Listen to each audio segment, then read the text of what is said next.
संविधान के खिलाफ है, सुप्रीम कोर्ट के जजमेंट के खिलाफ है। अगर वंदे मातरम मैडम कौमियत का मियार है तो फिर सवाल यह है कि हसरत मोहानी की कौमियत क्या थी जिसने इनकलाब जिंदाबाद का नारा दिया? अगर यूसुफ मेहरली ने quit India Simon go back का नारा दिया तो उसकी कौमियत क्या थी?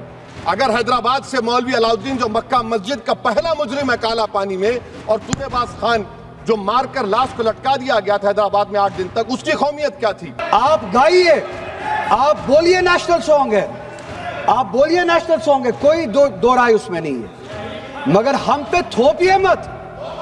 कॉन्स्टिट्यूशन इस चीज की हमें आजादी देता है, और आप खुद कहते हैं कि वंदे मातरम गाने की ईजाद ही आजादी के लिए हुआ बेशक हो। आजादी किस चीज के लिए? आजादी इस चीज के लिए हिंदू के हिंदू होने की आजादी, और इसी तरह से मुसलमान के मुसलमान होने की आजादी, सिख के सिख होने की आजादी, और वो आजादी आप मुझसे छीन नहीं सकते हैं, किसी भी नाम पे नहीं छीन सकते, किसी भी दबाव में नहीं छीन सकते। अब इनसे महंगाई के खिलाफ, महंगाई के बारे में जवाब मांगे, जब इनसे रोजगार मांगे, तब ये सिर्फ ये बोल सके कि रोजगार के बारे में बात मत करो। वो देखो मुसलमान, हमने उसको मजबूर किया वंदे मातरम गाने के लिए। वो देखो मुसलमान, हमने उसकी मजहबी आजादी को खत्म किया।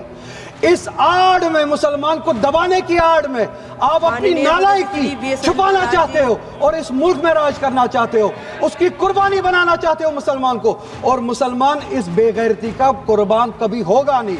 हमने इस मुल्क की आजादी के लिए भी खून दिया है, और इस मुल्क में आजादी को बचाने के लिए भी अगर खून देना पड़े हम देंगे। कि वंदे मातरम सिर्फ अतीत की ललकार नहीं, ये वर्तमान की जिम्मेदारी है, ये आत्म मंथन की घड़ी है। यही समय है कि हम वंदे मातरम को सिर्फ नारा नहीं, नीति और जिम्मेदारी बनाए, और अपने जज्बात को मैं आलमा इकबाल साहब के तराना हिंद के साथ इस सदन में रखना चाहती हूँ कि सारे जहां से अच्छा हिंदुस्तान हमारा, हम बुलबुले हैं इसके, ये गुलसिता हमारा। बहुत बहुत शुक्रिया आपका कि आपने एक अहम मौजू पर मुझे बोलने का मौका इनायत फरमाया, और बड़े अफसोस की बात है कि बड़ी धूमधाम से हुकूमत की तरफ से इस बात को रखा गया, मगर 30 से ज़्यादा MP यहाँ पर मौजूद नहीं है। मैडम, पहले तो मैं वज़ीर आज़म की इस बात की मजम्मत करता हूँ और उनको बताना चाहूँगा कि जिना के बारे में उन्होंने जो कहा था, हम तो जिना के सख्त मुखालिफ है, इसलिए भारत को अपना वतन माने, मगर 42 में आपके प्यारे वीर और जिना की पार्टी ने नॉर्थ वेस्ट फ्रंटियर, सिंध और बंगाल में मिलकर हुकूमत चलाई, और उस हुकूमत ने 1.5 लाख हिंदू और मुसलमानों को अंग्रेजों की फौज में शामिल कराया ताकि वो लड़े। तो किसी शायर ने अच्छा कहा था वजीर आजम के बारे में कि फरेब देकर जमाने को पारसा ना बनिए, इन्हें कहो कि वो बंदा बने खुदा ना बने, अमीर शहर यही चाहता या हजरत कि हमारी चीख गले में रहे सदा ना बने। दूसरी बात मैडम, हमारे वजीर दिफा जनाब राजनाथ सिंह साहब ने बड़ा ही अजीब व गरीब और तकलीफ दे बात कही उम्मुल मोमिनीन के बारे में और उम्मुल किताब के बारे में। उम्मुल मोमिनीन उनको कहते हैं जो हमारे प्रॉफिट मोहम्मद सल्लल्लाहु अलैहि वसल्लम की वाइफ हैं, वो हम तमाम मुसलमानों की माँ, हम उनको तस्वुर करते हैं, मगर हम उनकी इबादत नहीं करते, हम अपनी माँ की इबादत नहीं करते। उम्मुल किताब कुरान है, हम कुरान की इबादत नहीं करते, कुरान अल्लाह का बिजावा कलाम है। तो उसके बारे में भी शायर ने अच्छा कहा कि खबर नहीं जिन्हें अपने दीन व मजहब की, हमें वो दीन का मतलब सिखाने निकले हैं।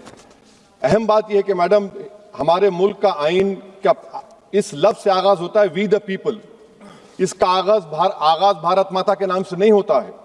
हमारे संविधान का जो प्रियम्बल है वो क्या कहता है? Liberty of thought, expression, belief, faith and worship. अगर दस्तूर का ये पहला सफा ये बात करता है तो फिर कैसे किसी शहरी को किसी खुदा, देवी, देवता की इबादत करने पर या सजदा करने पर मजबूर किया जा सकता है? आप ही की पार्टी से आज की जो बातें हुई है इसी कब हो रही हैं। हमारे कॉन्स्टिट्यूंट असेंबली में मैडम एक मोहतरमा थी रोहिणी कुमार चौधरी ने एक तजवीज दी थी कि प्रियम्बल में किसी देवी के नाम से शुरू हो। उन्होंने खास तौर से वंदे मातरम का जिक्र किया, मगर उसको कबूल नहीं किया गया। फिर KV कामत साहब ने एक तजवीज दी कि इट्स सिटीजन्स को बदलकर हर सिटीजन्स किया जाए और खुदा के नाम से शुरू किया जाए, वो तरमीम को मुस्तरद कर दिया गया। हमारे संविधान का उसूल यह है कि भारत क्या है, उसकी अवाम है, अवामी कानून की मुसन्निफ है, अवाम मर्जी से की मर्जी से सबसे बालातर है, अवामी हाकिम है। मुल्क किसी खुदा, देवी, देवता, मजहबी इलामत के नाम से नहीं चलता, ना मुल्क किसी एक मजहब की मिल्कियत है। इसीलिए बाबा साहब अंबेडकर ने क्या कहा था, उन्होंने मदर इंडिया के नजरिए को मुस्तरद किया। बाबा साहब ने एक नई इस्तिलाह वजह कर दी और कहा कि भविष्यत भारत, ये बाबा साहब अंबेडकर ने कहा। अब मैडम, अगर मजहबी आजादी इस आइन का बुनियादी उसूल है तो सवाल यह पैदा होता है कि उस वक्त हमारे जो कॉन्स्टिट्यूंट असेंबली के प्रेसिडेंट थे जनाब राजेंद्र प्रसाद साहब ने किस बुनियाद पर वंदे मातरम को कौमी तराना करार दिया? ना तो कोई सेक्यूर रेजोल्यूशन है इसके बारे में। मैडम, मैं आपको बताना चाहूंगा कि जुडिशरी क्या कहती है। बीजू इमैनुअल केस है 1986 का, जिसमें जिहोवा विटनेस ने कहा कि मैं नेशनल एंथम के वक्त खड़े रहूंगी, पढ़ूंगी नहीं। सुप्रीम कोर्ट ने कहा कि उसने कोई गुनाह नहीं किया। वहीं एक 2017 का केस है अश्विनी उपाध्याय का केस सुप्रीम कोर्ट का, उन्हें कहा गाइडलाइंस दिए जाएं वंदे मातरम पर, सुप्रीम कोर्ट ने नहीं कह दिया। फिर आप आ जाइए madam, prevention of insult act national 1971, इसमें नेशनल सॉन्ग नहीं है, सिर्फ नेशनल एम्बलम और आपका नेशनल एंथम है। फिर आप आ जाइए 40th अमेंडमेंट आर्टिकल 51A 76 में पास हुआ, उसमें भी इसका कोई जिक्र नहीं है। मैडम, मैं आपके सामने बताना चाहूंगा कि हमारा भारत एक इसका मजमुआ क्या है। इसमें हिंदू है, मुसलमान है, सिख है, ईसाई है, जैन है, एथिस्ट है, मेहनतकश है, किसान, गरीब, मजलूम और दलित है। मगर अगर जो तकारीर आज हमने यहां पर सुनी और बाहर जो सुनते हैं, अगर भारत को देवी कहने और उसके आगे सजदा करने, तो दरअसल कौम परस्ती को, वतन से मोहब्बत को मजहब में तब्दील कर रहे, और फिर यहां पर बोल रहे कि अगर भारत में रहना है तो वंदे मातरम गाना पड़ेगा। भाई, ये तो संविधान के खिलाफ है, सुप्रीम कोर्ट के जजमेंट के खिलाफ है। अगर वंदे मातरम मैडम कौमियत का मियार है, तो फिर सवाल यह है कि हजरत मोहानी की कौमियत क्या थी जिसने इनकलाब जिंदाबाद का नारा दिया? अगर यूसुफ मेहरली ने quit India Simon go back का नारा दिया तो उसकी कौमियत क्या थी? अगर हैदराबाद से मौलवी अलाउद्दीन जो मक्का मस्जिद का पहला मुजरिम है काला पानी में, और तूनेबाज खान जो मारकर लाश को लटका दिया गया था हैदराबाद में 8 दिन तक, उसकी कौमियत क्या थी? अगर इनायतुल्लाह काफी जो जिहाद का फतवा अंग्रेजों के खिलाफ दिया मुरादाबाद में, जब उनको 2 दिन में फांसी की सजा दी गई, और जब फांसी की सजा के वो जा रहे हैं तो इनायतुल्लाह मौलाना काफी की जबान पर क्या था? वो रसूलुल्लाह हमारे प्रॉफिट की नात पढ़ रहे थे। क्या पढ़ रहे थे? कोई गुल बाकी रहेगा ना चमन रह जाएगा, पर रसूलुल्लाह का दीन हसन रह जाएगा। तो उनकी कौमियत क्या थी? माल्टा की जेल में महमूदुल हसन, हुसैन अहमद मदनी 6 महीने माल्टा की जेल की ग्राउंड में पड़े रहे, उनकी कौमियत क्या थी? अल्लामा फजले खैराबादी का वो सेल काला पानी का पुकार कर से पूछ रहा है, जो वहीं पर मर गए, खबर वहां पर है, बताओ मेरी कौमियत क्या थी? मैडम, मैं एक मुसलमान हूं, मैं इस्लाम को मानने वाला बावकार इंसान हूं, और मेरे मजहब की बुनियादी तालीम तौहीद है, ला इलाहा इल्लल्लाह, नहीं है कोई खुदा सिवा अल्लाह के। और कुरान में अल्लाह क्या बोल रहा? इय्याका नाबुदु इय्याका नस्तईन, तुम मेरी इबादत करो, मुझे मानो। मुझे कहां से मिल रहा? आर्टिकल 25 से मिल रहा है। मुझे कहां से मिल रहा है? Liberty of thought, expression, belief, faith and worship से मिल रहा है। तो इसको जोड़ना ये बहुत ही खतरनाक होगा। और हमारे प्रॉफेट मोहम्मद सल्लल्लाहु अलैहि वसल्लम जब मदीने को गए तो उन्होंने उस वतन के लिए दुआ की, कहा कि अल्लाह मदीने की मोहब्बत हमारे दिलों में और इजाफा कर दे, मक्के से ज्यादा कर दे।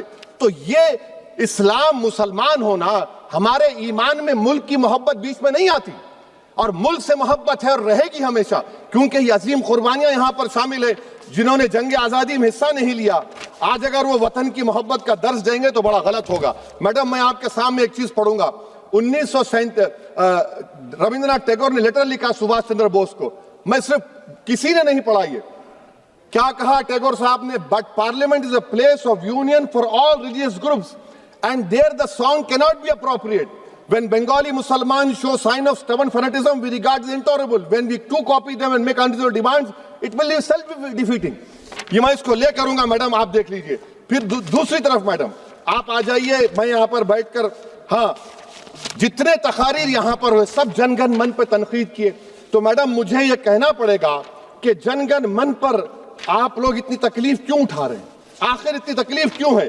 तो मैं जब जाकर देखा तो मुझे 28 दिसंबर का ऑर्गेनाइजर मैगजीन का आर्टिकल मिला, जिसमें ऑर्गेनाइजर लिखता है कि what is the moral sanction behind government choice of Jana Gana Mana, except that it can be made an item of entertainment at the sumptuous parties thrown by government officials. आप बताइए, इसका बोलेंगे आप? और फिर उसके काइंड कैसा करते हैं It will mean we cannot love our motherhood. Madam, please. It will mean that Vande Mataram is buried alive with the word Jan Gan Mana on the tombstone. For the tomb will also be of Jan Gan Mana of the will of the people. इस पर आप क्या बोलेंगे? Madam, मैं आपको ये बताना चाह रहा हूं कि वतन की मोहब्बत हमारे लिए बहुत अहम है, मगर ये बताइए हमको कि अभी मैडम यहां पर आनंद मठ के बारे में बहुत कुछ कहा गया। मैं सिर्फ 2 मिसालें आपको देता हूं। आनंद मठ के पेज नंबर 70 और 80 को पढ़ लीजिए। इसके बाद सनातन जहां मुसलमानों के घर पाते थे, इन्हें आग लगा देते थे। आप पेज नंबर 98 पढ़िए। हमें सिर्फ इन मुसलमानों को जड़ से खत्म करना है क्योंकि खुदा के दुश्मन बन चुके हैं। फिर आप पेज नंबर 115-16 दीजिए। फिर मुख्तलिफ इलाकों में मुसलमानों को सदा देने के लिए भेजे जाते, जहां भी मुसलमान आबादी नजर आती जला दिया जाता। फिर आप देख लीजिए मैडम, सफे नंबर 120 पेज 120, बंकिम लिखते हैं कि सनातियों को मालूम नहीं था कि अंग्रेज हिंदुस्तान को निजात दिलाने वाले हैं। ये आप क्यों कर रहे हैं? अब आप मैडम, मैं आपको पेपर्स दे कर दूंगा। मैडम, भारत में हमारी आजादी इसलिए आई और बरकरार रही कि हमने मुल्क और मजहब को एक चीज नहीं बनाया। हमने ऐलान किया कि हमारी मुल्क मुख्तलिफ तबकात मज़ाहिब पर मुश्तमिल है। हमारे मुश्तरका तकदीर हमारी कौमियत का सरचश्मा है। यह खास जबान सखावत मजहब नहीं है। अगर वंदे मातरम का मतन कौम और मजहब को एक बना देता है, अगर हम इसे टेस्ट बनाते हैं वफादारी का, तो फिर मान लीजिए कि यह गांधी, अंबेडकर, टैगोर, बोस और लाखों आजादी के सिपाहियों की सोच को छोड़कर गोडसे की सोच की हिंदू कौमी परस्ताना, मैडम खत्म कर रहा हूं, कौमी हिंदू कौम परस्ताना को इख्तियार करेंगे। मुझे वतन से बेइंतहा मोहब्बत है मैडम, और इंशाल्लाह हमेशा रहेगी। मगर बावजूद इसके कि मेरी मस्जिद, मेरी इबादत गाह, मेरे कपड़े, मेरे कारोबार पर हमले होते, मगर मैं फिर भी कहता हूं कि वतन मेरा, हर वतन को हम छोड़कर नहीं जाएंगे। मगर हुब्बुल वतनी का क्या मुतालबा है? हुब्बुल वतनी ये कहता है कि वतन से मोहब्बत है तो जुल्म को खत्म करो, गरीबी को खत्म करो, बेरोजगारी को खत्म करो, जबर का खात्मा करो, अमन का गहवारा बनाओ, पाकिस्तान की दहशतगर्दी को खत्म करो, एक्सप्लॉयटेशन को रोको, शरारत को रोको, मुल्क के खिलाफ की जाने वाली साजिश खत्म करो। मैडम, भारत एक चमन है जहां पर हर फूल को खिलना चाहिए, और अगर कोई इस फूल के अगर पूरे फूल खिलेंगे तो उसकी खुशबू से ये वतन मौतर होगा। मगर अगर इस चमन का माली ये कहेगा कि एक ही फूल खिलेगा, तो मैं जिम्मेदारी के साथ कह रहा हूं, अगर एक ही फूल खिलेगा तो वो सहरा बन जाएगा और माली नहीं रहेगा, वो जल्लाद कहलाएगा। तो इसीलिए मैडम, हम उम्मीद करते हैं कि हुकूमत इस पर जोर जबर ना करे। मेरा राइट है, यकीनन मैं जानता हूं कि आजादी के लड़ाई में वंदे मातरम का नारा था, मगर अगर आप इसको जबर करेंगे तो ये संविधान के खिलाफ है। वफादारी का सर्टिफिकेट हमसे मत लीजिए मैडम, खत्म कर रहा हूं। वफादारी का सर्टिफिकेट हमसे मत लीजिए। आपके बुजुर्गों के कोई एक किताब में लिख के क्या लिखा बता दीजिए, कहां पर क्या लिखा हुआ है। तो मैं मैडम, मैं इस शेर पर अपनी बात को खत्म कर रहा हूं मैडम, मैं इस शेर पर अपनी बात को खत्म कर रहा हूं मैडम, मैं अपनी बात को खत्म कर देता हूं मैडम, क्योंकि आप बहुत जल्दी में हैं। कि भारत जिंदाबाद, हिंदू मुसलमान जिंदाबाद, दलित जिंदाबाद, ईसाई जिंदाबाद, आदिवासी जिंदाबाद, जो किसी खुदा को नहीं मानते वो भी जिंदाबाद, और मैडम सब पिछड़ा सब आ गया इसमें। तो हम उम्मीद करते कि इस रूह को आप समझेंगे, अगर आप सिर्फ अपनी आइडियोलॉजी को लेकर चलेंगे। और आखिर में मैडम, जनाब बंकिम चंद्रा साहब के बारे में मैं आपके सामने डॉक्यूमेंट लेकर रहा हूं कि उन्होंने बीए का एग्जाम पास नहीं किया था, 7 मार्क्स से फेल हो गए थे, ये भी रख रहा हूं। तो आप जिसको लिटरेरी जायंट बता रहे, ये नहीं है। बहुत बहुत शुक्रिया मैडम चेयरपर्सन, बहुत बहुत शुक्रिया इस डिबेट में हिस्सा लेने के लिए जो आपने टाइम दिया। नेशनल सॉन्ग वंदे मातरम पे डिस्कशन हो रहा है सुबह से, और मैं ये समझता हूँ कि इस मुल्क में इस नेशनल सॉन्ग के साथ किसी का ना एतराज़ है, ना कोई दो राय है। एहतराम है हर किसी का इस सॉन्ग को लेके, मगर मसला सिर्फ तब पेश आता है जब जो तकरीरें सुबह से इस तरफ से हुई, बीजेपी की तरफ से और लाइक माइंडेड जो इनकी पार्टीज़ है, जब ये कहा गया कि हिंदुस्तान में रहना है तो वंदे मातरम गाना है। ये कहा गया कि आप तभी इस मुल्क के बाशिंदे हो जब आप ये गाना गाओगे। एतराज़ तब शुरू होता है। आप वंदे मातरम को नेशनल सॉन्ग मानते हैं, हम सब मानते हैं, आप गाते हैं, हम नहीं गा सकते हैं। इसकी एक वजह है, और उस वजह की आज़ादी हमें इस मुल्क के आईन ने ही दी है।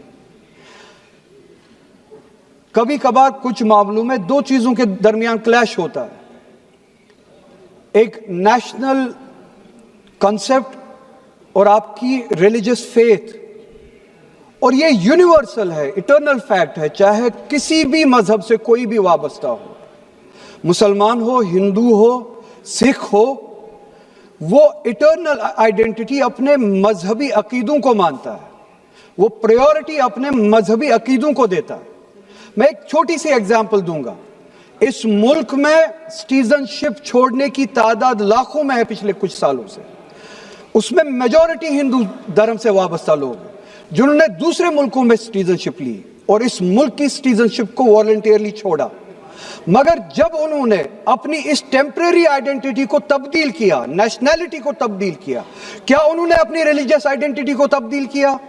क्या वो हिंदू से किसी और मजहब में तब्दील हुए? नहीं, उन्होंने तब टेम्परेरी आइडेंटिटी को तब्दील किया, मगर इटर्नल आइडेंटिटी को उन्होंने थामे रखा, क्योंकि वो उनके लिए इटर्नल आइडेंटिटी है। मजहब, धर्म इटर्नल आइडेंटिटी है, इटर्नल बिलीफ है। हम कल सब चले जाएंगे इस दुनिया से, पासपोर्ट, आधार कार्ड यहीं पे छोड़ के चले जाएंगे। ये जब चले जाएंगे अपने साथ अपने धार्मिक का जो काम किए हैं वो साथ में ले जाएंगे। पासपोर्ट और आधार कार्ड, नेशनैलिटी अपने साथ नहीं लेंगे। जब मैं इस दुनिया से चला जाऊंगा, पासपोर्ट, आधार कार्ड, ये टेम्परेरी आइडेंटिटी यहीं पे रह जाएगी। मेरी इटर्नल आइडेंटिटी, मेरी मजहबी आइडेंटिटी, मेरे मजहब के अकायद मेरे साथ चलेंगे, जिस तरह इनके साथ चले जाएंगे, वो इटर्नल आइडेंटिटी है। और जब ये क्लैश सामने आता है, तब हमें कॉन्स्टिट्यूशन ही ये आजादी देता है कि आपकी रिलीजियस फंडामेंटल जो फ्रीडम है, आप उस रिलीजियस फ्रीडम को इस मुल्क में कॉन्स्टिट्यूशन के हवाले से उस रिलीजियस फ्रीडम को एक्सरसाइज कर सकते हैं। और वंदे मातरम का जब मसला पेश आता है, जब यह कहा जाता है कि आपको यह जबरदस्ती गाना पड़ेगा, हम तब यह कहते हैं कि आप गाए, हम एहतराम देते हैं। नेशनल सॉन्ग है, हम उसका भी एहतराम करते हैं, उसमें दो राय नहीं है। आप गाए, हम एहतराम के लिए खड़े हो जाएंगे, मगर आप ये चाहेंगे कि हम भी गाए, मुमकिन ही नहीं है, हो ही नहीं सकता है। आप चाहेंगे, अब सब्र करो।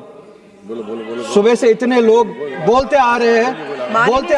प्लीज चेयर को एड्रेस करें आप। तो जवाब सुनने का भी मादा रखा करो। आप गाइए, आप बोलिए नेशनल सॉन्ग है, आप बोलिए नेशनल सॉन्ग है, कोई दो राय उसमें नहीं है, मगर हम पे थोपिए मत। कॉन्स्टिट्यूशन इस चीज की हमें आजादी देता है।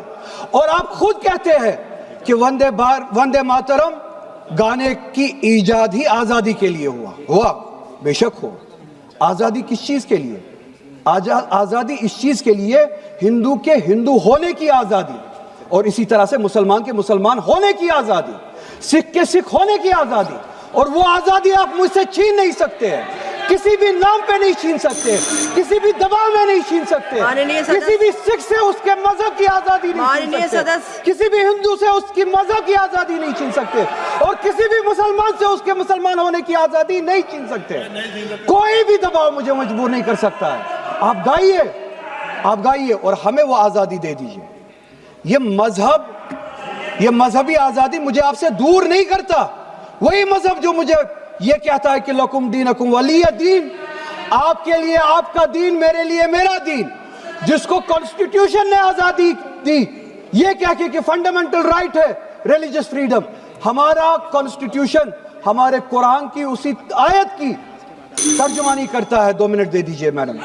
तर्जुमानी करता है कि आप अपने दीन पे चलिए, हमें अपने दीन पे अमल करने की आजादी दे दीजिए। आप ही की तरफ बात जबरदस्ती की है, बात किसी और चीज की नहीं है। और ये डिबेट, मुझे पता है ज्यादा वक्त नहीं मिलेगा, बस 1 मिनट में मैं पूरा कर रहा हूं। और ये डिबेट सिर्फ और सिर्फ इसलिए हो रहा है कि जब हिंदुस्तान का हिंदू हो, मुसलमान हो, सिख हो, इनसे पीने के लिए साफ पानी मांगे, सांस लेने के लिए साफ हवा मांगे, रोजगार मांगे, जब इनसे महंगाई के खिलाफ, महंगाई के बारे में जवाब मांगे, जब इनसे रोजगार मांगे तब ये सिर्फ ये बोल सके कि रोजगार के बारे में बात मत करो। वो देखो मुसलमान, हमने उसको मजबूर किया वंदे मातरम गाने के लिए। वो देखो मुसलमान, हमने उसकी मजहबी आजादी को खत्म किया। इस आड़ में, मुसलमान को दबाने की आड़ में आप अपनी नालायकी छुपाना चाहते हो और इस मुल्क में राज करना चाहते हो, उसकी कुर्बानी बनाना चाहते हो मुसलमान को। और मुसलमान इस बेगैरती का कुर्बान कभी होगा नहीं। हमने इस मुल्क की आजादी के लिए भी खून दिया है और इस मुल्क में आजादी को बचाने के लिए भी अगर खून देना पड़े हम देंगे। आज हमारे राष्ट्रगीत के 150 वर्ष पूरे होने पर हो रही महत्वपूर्ण चर्चा में गर्व के साथ एक भारतीय होने के नाते मैं अपने विचार रखना चाहती हूँ। सदन में इतिहास को तोड़ मरोड़ कर पेश करके फिर से मुस्लिम तुष्टीकरण के नाम पर भारतीय मुसलमानों को कटघरे में खड़े करने की कोशिश की जा रही है। लेकिन मैं सदन में बताना चाहूँगी कि हम भारतीय मुसलमान जिन्ना के आह्वान को ठुकराकर अपने इस प्यारे वतन की मिट्टी के साथ मजबूती से जुड़े रहे। हमने महात्मा गांधी, बाबा साहब डॉक्टर भीमराव अंबेडकर, रविंद्रनाथ टैगोर जी, सुभाष चंद्र बोस जी, मौलाना अबुल कलाम आज़ाद, अशफाक उल्लाह खां साहब के विचारों को अपनाया। हम भारतीय मुसलमान इंडियंस बाय चॉइस हैं, बाय चांस नहीं। वंदे मातरम के किन छंदों को राष्ट्रगीत के तौर पर अपनाया जाए, यह फैसला सर रविंद्रनाथ टैगोर और सुभाष चंद्र बोस जी जैसे नेताओं के परामर्श के बाद हुआ। क्या अब हम उन महान नायकों की समझ पर प्रश्न चिन्ह उठाएंगे? उन्हें देश को बांटने वाला और तुष्टीकरण करने वाला कहने का पाप करेंगे? उन महान हस्तियों ने वंदे मातरम के उन छंदों को अपनाया जिन्होंने देश के हर वर्ग, हर धर्म के मानने वालों को एक सूत्र में पिरोने का काम किया। और मैं एक घटना आप लोगों के सामने रखना चाहती हूँ। वर्ष 1998 में उत्तर प्रदेश सरकार के मंत्री रविंदर शुक्ला जी ने स्कूलों में राष्ट्रगीत को गाना अनिवार्य कर दिया था। लेकिन तब के तत्कालीन प्रधानमंत्री अटल बिहारी वाजपेयी जी ने, जो उस समय लखनऊ के दौरे पर थे, उत्तर प्रदेश सरकार के इस फैसले पर नाराजगी जताई और यूपी सरकार ने राष्ट्रगीत को अनिवार्य करने वाले मंत्री को बर्खास्त कर दिया था। अब मैं सत्ता पक्ष से सवाल करना चाहूंगी।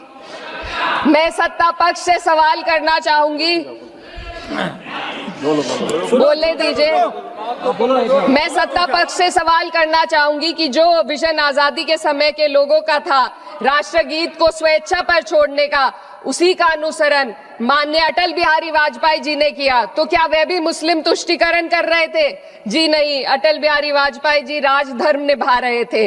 देश में सब धर्मों को एक साथ लाना, सबके जज्बात का एहसास करना ही सबसे बड़ा राष्ट्रवाद है। माननीय अध्यक्ष महोदय, आज हमें वंदे मातरम के असली भाव को समझना जरूरी है। यह गीत तो देश के जल, जंगल, जमीन, हरियाली और निर्मल हवा की वंदना को समर्पित है। यह भारत की जन जन की मंगल कामना करता है कि भारत का हर नागरिक स्वस्थ रहे, सुरक्षित रहे और सम्मान के साथ जी सके। सुजलाम सुफलाम का अर्थ है, सुनिए, ऐसा देश जहां स्वच्छ और पर्याप्त जल हो, जहां नदियां जिंदा हो, बहती हो, जीवन देती हो। अध्यक्ष महोदय, लेकिन अब जरा यमुना का हाल देखिए। दिल्ली प्रदूषण नियंत्रण समिति की 2025 की रिपोर्ट बताती है कि यमुना के कई हिस्सों में बीओडी स्तर 127 mg पर लीटर है तक पहुंच चुका है, जबकि किसी जीवित नदी के लिए ये 3 mg पर लीटर से कम होना चाहिए। ये सिर्फ नदी का संकट नहीं है, ये किसान का संकट है। नमामि गंगे के नाम पर हजारों करोड़ रुपए खर्च हो गए, लेकिन सच्चाई ये है कि आज भी गंगा और यमुना के किनारे किसान मजबूरी में उसी जहरीली पानी से खेती कर रहा है। वही जहर अनाज में उतरता है और वही जहर किसान की जिंदगी को धीरे धीरे खत्म कर देता है। अध्यक्ष महोदय, जब पानी जहर हो जाएगा तो सुजलाम कैसे होगा? जब किसान बर्बाद होगा तो सुफलाम कैसे होगा? मलयज शीतलम, मलय का अर्थ है मलय पर्वत से बहने वाली ठंडी, सुगंधित, चंदन जैसी हवा जो जीवन देती है, बीमारी नहीं। आज मैं इस सदन से पूछना चाहती हूँ, क्या आज के भारत की हवा मलयज शीतलम है? नहीं अध्यक्ष जी, बस संसद से बाहर कदम रखिए, एक गहरी सांस लीजिए। ये चंदन की महक नहीं, ये जहर है जो आपके हमारे फेफड़ों में उतर रहा है। दुनिया के 20 सबसे प्रदूषित शहरों में से 13 भारत में है। दिल्ली की हवा में सांस लेना मानो रोज 20 सिगरेट पीने जैसा हो। भारत हर साल सर्दियों में जहरीली हवा के प्रकोप में घिर जाता है, AQI गंभीर स्तर पर आ जाता है। ठंडी हवा का सपना अब गैस चेंबर की हकीकत बन चुका है। हम वो देश हैं जहां सरकार प्रकृति पर बने गीत का मान मर्दन तो करती है, पर उसी प्रकृति, जंगल, हवा, पेड़ को बचाने वाले कानूनों को धीरे धीरे खुद ही खत्म कर रही है। ये है आज के हमारे मलयज शीतलम की अफसोसजनक सच्चाई। अगर हम हवा को साफ नहीं कर पाए तो न सुजलाम बचेगा न सुफलाम बचेगा। माननीय अध्यक्ष महोदया, सस्य श्यामलम का अर्थ है ऐसा देश जहां उपजाऊ जमीन हो, जहां खेत फसल से भरे हो और किसान कर्ज और निराशा में न डूबा हो। आज किसान सिर्फ मौसम से नहीं लड़ रहा, वह प्रदूषण, नीतियों की बेरुखी और सिस्टम की नाइंसाफी से लड़ रहा है। एक तरफ कॉर्पोरेट के लोन माफ होते हैं, दूसरी तरफ किसान को उसकी वाजिब MSP भी नहीं मिल पाती है। आप ग्लोबल सुपर पावर बनने की बात करते हैं, लेकिन हमारी पर कैपिटा इनकम दुनिया में 136वें नंबर पर है। हम अपने छोटे पड़ोसी देश से भी पीछे हैं। हमारे लोग $2,500 तक भी नहीं कमा पा रहे एक साल में, और जिन अरबपतियों की ये रक्षा करते हैं वो इतना पैसा एक सेकंड में कमा लेते हैं। आज वंदे मातरम को बुनियाद बनाकर राजनीति की जा रही है, लेकिन जमीन पर जंगल पूंजीपतियों को सौंपी जा रही है। आदिवासियों को उनके घरों से उजाड़ा जा रहा है।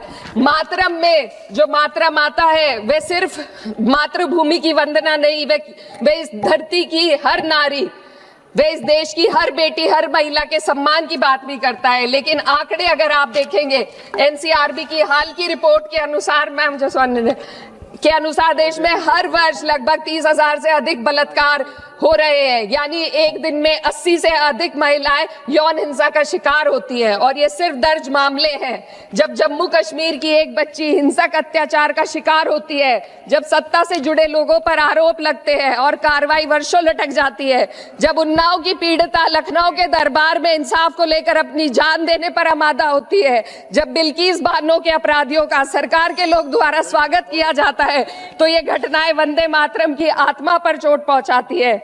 मैं अध्यक्ष महोदया बस यही कहना चाहती हूँ अपनी बात को अंत में रखते हुए कि वंदे मातरम सिर्फ अतीत की ललकार नहीं, ये वर्तमान की जिम्मेदारी है। ये आत्म मंथन की घड़ी है। यही समय है कि हम वंदे मातरम को सिर्फ नारा नहीं, नीति और जिम्मेदारी बनाए। और अपने जज्बात को मैं आलमा इकबाल साहब के तराना हिंद के साथ इस सदन में रखना चाहती हूँ कि सारे जहां से अच्छा हिंदुस्तान हमारा, हम बुलबुले हैं इसके, ये गुलसिता हमारा, मजहब नहीं सिखाता आपस में बैर रखना, हिंदी है हम, पता नहीं हिंदुस्तान हमारा। कोई खुशबू न कोई फूल न कोई रौनक, उस पे कांटों की जहालत नहीं देखी जाती। हमने खोली थी इसी बाग में अपनी आंखें, हमसे इस बाग की हालत नहीं देखी जाती। रात बस रात ही होती तो कोई बात नहीं, उसका आकार मगर दूना नजर आता है। जितने चमकीले सितारे थे वो सब डूब चुके, सारा आकाश बड़ा सूना नजर आता है। बुलबुलें खुश थी उम्मीदों के तराने गाए, लेके पतझड़ से बहारों को चमन सौंप दिया।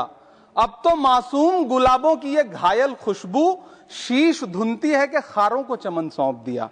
तुमने क्या काम किया उनके अभावों के लिए, जिनकी मेहनत से तुम्हें तख्त मिला, ताज मिला। उनके सपनों के जनाजों में तो शामिल होते, जिनके चुप रहने की वजह से तुम्हें राज मिला। उदय प्रताप जी ने बहुत शानदार ये कविता कही है कि कवि की आवाज बगावत पे उतर आई है, दल के दलदल से हमें कोई सरोकार नहीं। तुमने इस देश की तस्वीर बिगाड़ी ऐसे, जैसे इस देश की मिट्टी से तुम्हें प्यार नहीं। वरना अंजाम वही होगा जो पहले भी हुआ। कुर्सी तो कुर्सी है, निगाहों से उतर जाओगे। मौत आनी है जब आएगी तुम्हारी खातिर, मौत से पहले बहुत पहले ही मर जाओगे। सभापति महोदय, गांव की परिकल्पना में प्यार था, अपनापन था, भाईचारा था।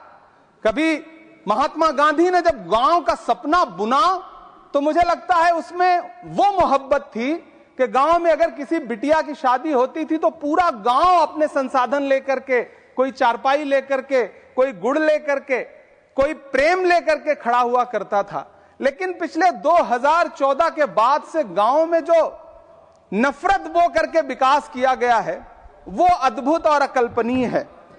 हालत यह है, हम जिस गांव में पैदा हुए उन गांव में कोई सीताराम चाचा, कोई भगवती चाचा हम लोगों की उंगली पकड़ करके चौराहों पर हमें मिल जाता था, आशीर्वाद भी देता था और डांटता भी था। लेकिन मौजूदा स्थिति यह हो गई है कि गांव में चाय, जो गुड़ की चाय बना करती थी, उसकी चकल्लस में जो चर्चा होती थी, उसमें जब से चाय में चर्चा वाली राजनीति घुसी है, उसने पूरे गांव का माहौल ऐसा कर दिया कि आप अब एक दूसरे से प्रेम से बैठ के बात भी नहीं कर सकते। मैं, माननीय मंत्री जी यहां पर मौजूद हैं, रूरल डेवलपमेंट के मंत्रालय के बजट पर चर्चा हो रही है। चाहे मनरेगा हो, चाहे किसान हो, सारा इससे जुड़ा वर्ग परेशान है। मजदूरों की स्थिति ऐसी है कि आप मनरेगा को प्रोत्साहित करने के बजाय मनरेगा को समाप्त करने की कोशिशों में लगे हुए। सच बात यह है कि राज्यों पर भार डाल करके आप मनरेगा खत्म कर देना चाहते हैं और उसके लिए आपने नाम लिया है कि आप उसका नाम बदल करके बिग्राम जी करके उसके पीछे आप इसको छुपा लेंगे। गांव में सड़कों की स्थिति खस्ता हाल है, चाहे उत्तर प्रदेश हो, चाहे मध्य प्रदेश हो, चाहे गुजरात हो, चाहे राजस्थान हो। गांव में सड़कों की स्थिति ऐसी है कि किसी गर्भवती महिला को अगर अस्पताल ले जाना हो तो सड़कें ऐसी हैं कि उन पे चलने वाले वाहन शायद अस्पताल तक महिलाएं पहुंच भी नहीं पाती हैं, उनका प्रसव रास्ते में ही हो जाता है।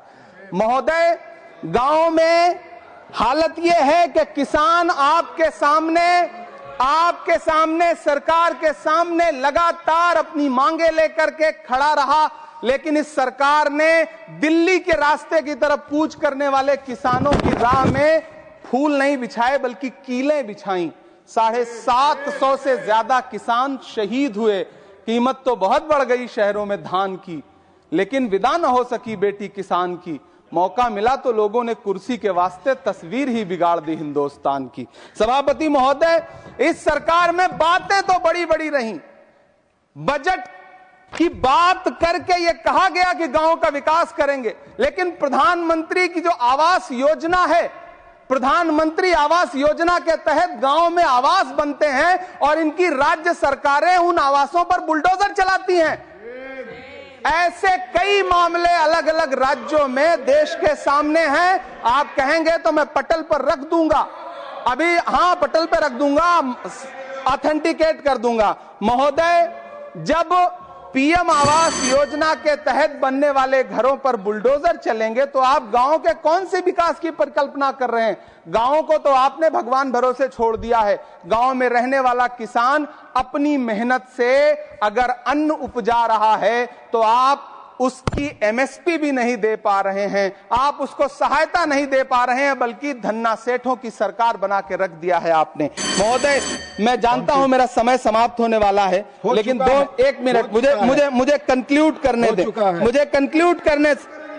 सर, हमारी आंखों में तो ऐसे गांव के सपने थे कि जहां रहने वाले ग्रामीण अंचल के लोग शहरों की तरफ पलायन ना करें, ऐसा सपना हम देखा करते थे।